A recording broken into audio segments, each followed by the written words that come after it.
मागणी होती। त्यांचं म्हणणं आहे की मी मंत्री झाल्यानंतरच सुरेश धस यांना बीडमधली जी गुन्हेगारी आहे ती पंकजा मुंडे मंत्री धनंजय मुंडे मंत्री झाले त्याच्यानंतरच तुम्हाला दिसली असा नाही ते दोघे नेते जे माजी मंत्री आणि मंत्री आहेत यांच्याच भागातून बळावलेली गुंडगिरी आहे। आमच्या इकडे गुंडगिरी नाहीये। मर्डरचं प्रमाण बघा, सगळं परळी, बाकीचं काय राख परळी, वाळू परळी, सगळं काही तिकडं चालतं, आमच्या इकडं नाही चालत। आणि त्यांचं दुःख हेच आहे, आमच्या इकडं त्यांच्या विचाराचा माणूस निवडून आला नाही। तुम्ही भाजपमध्ये असताना त्यांनी अपक्षांना पाठिंबा द्यायचं कारण काय होतं?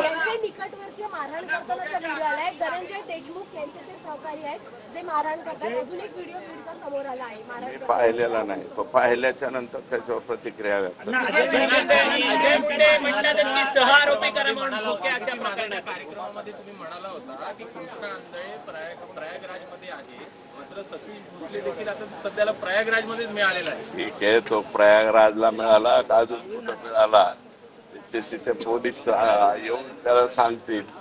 मी उदाहरण दिलं होतं की कृष्णा आंधळे अशा प्रकारे काही करू शकतो, तर तो अजून फरार आहे, तोही सापडेल अशी माझी आशा।